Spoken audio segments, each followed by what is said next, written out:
നിഫ്റ്റിയിൽ ഈ വീക്കിൽ നമുക്ക് കിട്ടാൻ ചാൻസുള്ള ട്രേഡിങ് സെറ്റപ്പുകളാണ് പറയുന്നത്. അപ്പോൾ ഓൾറെഡി ഈ നിഫ്റ്റി റിവേഴ്സൽ വന്നത് ഈ ഒരു ഗ്യാപ്പ് എന്നാണ് മുന്നേ ക്രിയേറ്റ് ചെയ്തത്. റിലയൻസിലൊക്കെ ഈ ഒരു ഗ്യാപ്പ് ഉണ്ടായിട്ടുണ്ട്. ആ ഗ്യാപ്പ് എന്ത് ചെയ്തു, മാർക്കറ്റ് ഈ ഒരു ബ്രേക്ക് ഓഫ് സ്ട്രക്ചർ ക്രിയേറ്റ് ചെയ്തിട്ട് സസ്റ്റെയിൻ ചെയ്യാണ്ട് നേരെ ഫെയിലായി. ആ ഒരു ഹൈനെ തന്നെ റെസിസ്റ്റൻസ് ആക്കി എടുത്തിട്ടാണ് മാർക്കറ്റിൽ ഇപ്പോൾ സപ്ലൈ നടന്നുകൊണ്ടിരിക്കുന്നത്.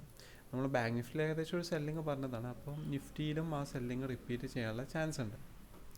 ഇനി ഇപ്പോൾ ഈ ഒരു പ്രൈസ് പോയിന്റ് ഏകദേശം 24,450 അല്ലെങ്കിൽ 400 എന്നുള്ള പ്രൈസ് ലെവൽസ് എന്ന് പറയുന്നത് മാർക്കറ്റിൽ മുന്നേ ക്രിയേറ്റ് ചെയ്ത നല്ലൊരു സപ്പോർട്ടാണ്. മാർക്കറ്റ് ഇവിടുന്ന് അടുത്തൊരു സെല്ലിങ് വന്നു കഴിഞ്ഞാൽ, ഇത് ബ്രേക്ക് ചെയ്തിട്ട് ഇതിനെ റെസിസ്റ്റൻസ് ആക്കി എടുത്തിട്ടൊരു സെല്ലിങ് വന്നു കഴിഞ്ഞാൽ പിന്നെ വരുന്ന ടാർഗറ്റ് എന്ന് പറയുന്നത് 24,000 അതുപോലെ തന്നെ 23,800 ഈ പ്രൈസ് പോയിന്റുകളാണ് അടുത്ത ടാർഗറ്റ് വരാം. അപ്പോൾ മിക്കവാറും ഇപ്പോൾ ഈ ഒരു സ്ട്രക്ചറിലാണ് മാർക്കറ്റ് വരുന്നതെങ്കിൽ നമുക്ക് ഇൻട്രാഡേ ട്രേഡുകൾ കുറച്ചും കൂടി എളുപ്പമായിരിക്കും. കാരണം പ്രോപ്പറായിട്ടുള്ള ലോവർ ലോ ലോവർ ഹൈ എന്നുള്ള ഫോർമേഷൻ ക്രിയേറ്റ് ചെയ്തിട്ടാണ് വരുന്നത്. ഇനി ലോവർ ടൈം ഫ്രെയിമിലോട്ട് വരുന്നതാണെങ്കിൽ നല്ല എൻട്രി ഓപ്പർച്യൂണിറ്റീസ് കിട്ടാൻ സാധ്യതയുള്ള പോയിന്റുകൾ എന്ന് പറയുന്നത് ഒന്ന് ഈ ഒരു പർട്ടിക്കുലർ പോയിൻ്റാണ്. പിന്നെ വരുന്നത് ഇതാ ഇവിടെ, ഇത് ഏകദേശം 30 മിനിറ്റ്സിൻ്റെ ഓർഡർ ബ്ലോക്കാണ്. ഇത് 50 മിനിറ്റ്സിൻ്റെ ഓർഡർ ബ്ലോക്കും.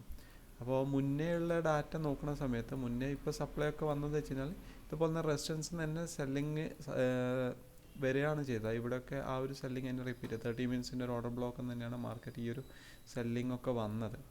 അപ്പോൾ കൂടുതൽ സാധ്യത എന്ന് പറയുന്നത് ഒന്ന് ഇവിടെ വന്ന് റിട്ടെസ്റ്റ് എടുത്തിട്ട് സെല്ലിങ് വരാം, അല്ലെങ്കിൽ അതായത് ഇങ്ങനെ വന്നിട്ട് ഒരു സെല്ലിങ് കിട്ടുന്നതാണെങ്കിൽ നമുക്ക് ഫസ്റ്റ് ടാർഗറ്റ് 24,400 480 അല്ലെങ്കിൽ 500 എന്നുള്ള ടാർഗറ്റിലാണ്. ഏകദേശം ചെറിയ പോയിന്റ്, ഒരു 100 പോയിന്റ് അത്രയേ ഉള്ളൂ.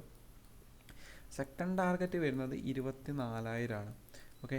ഇനി കുറച്ചും കൂടി നല്ലൊരു ട്രേഡിംഗ് സെറ്റപ്പ് എന്ന് പറയുന്നത് ഈ ഒരു പ്രൈസിലോട്ട് മാർക്കറ്റ് വന്ന് ഇങ്ങനെ വന്ന് കുറച്ച് വോൾട്ടൈലായിട്ട് ഇവിടെ ടാപ്പ് ചെയ്തിട്ട്, അപ്പോൾ ട്രെൻഡ് ലൈനിന്നും കൂടിയുള്ള റിജക്ഷൻ ആയിട്ട് കിട്ടും. അവിടെ ടാപ്പ് ചെയ്തിട്ടുള്ള റിവേഴ്സലാകുമ്പോൾ നമുക്ക് എക്സ്ട്രാ കൺഫർമേഷൻസും കൂടിയാവും.